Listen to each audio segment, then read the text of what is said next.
Okay, I figure I'd do like a quick little teal deer of Biomutant. Okay, if you're expecting some sort of big thing that'll change a semi-open world, kind of like a hack and slash action game with a bit of RPG elements, like no, honestly, it's. I've had fun in like 2 hour segments with it. I've played about 8 hours of it now. Um, I would say if you're on the fence about this thing, wait till it gets to like $30.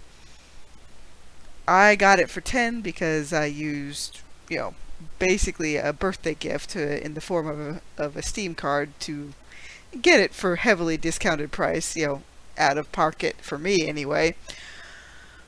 I like the music. Some people are annoyed by the narrator. I'm fine with the narrator.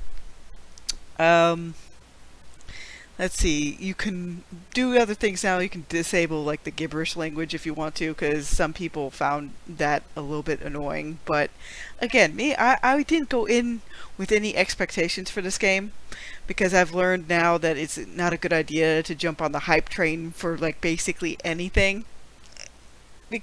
Because of course in most promotional stuff for a lot of games they want you to get excited and want to get it on day one and that sort of thing, but most of my game buying stuff that is even happening now, I wait for sales. Like recently I got Homeworld and I messed around with a tutorial bit to understand how to move around, and they have wonderful music and visuals in that game too, for the type of game it is, and it has a very simple story as well. So, um, Biomutant also has like a little bit of a karma system where there's light and dark.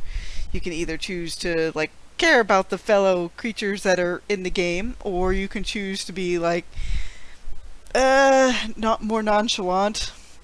Okay, it's a basic setup of either you work together, or it's like more might makes right kind of setup if you go with the dark. But the dark and light character, conscious characters, they it pop up every time you make choices or like little choices. Again, these aren't choices that are like, oh my god, it'll drastically change the game. It's just a little added flavor to um, basically let you access different kind of psi powers later if you want to, depending on whether you're super dark or super light.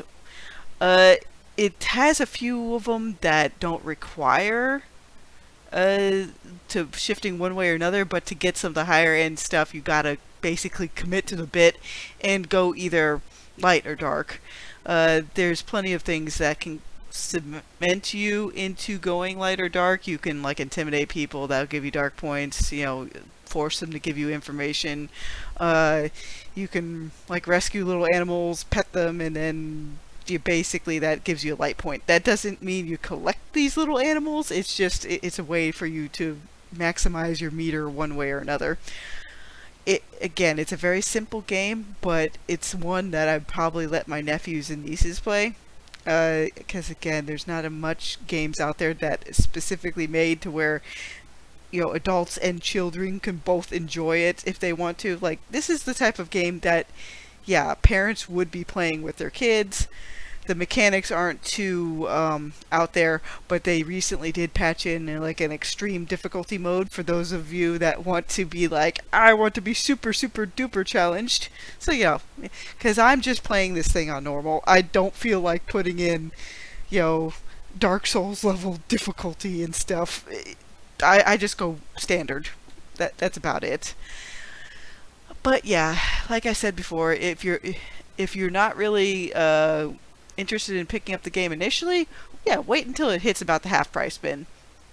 Um, it's a pretty good first outing for a smaller studio, and I still think people should be aware that don't follow the hype train, even if it's a bigger studio or a ginormous studio or a smaller, more indie oriented studio.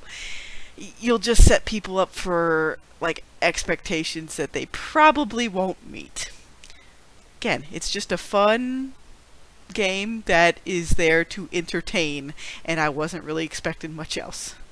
Have a good evening, everybody.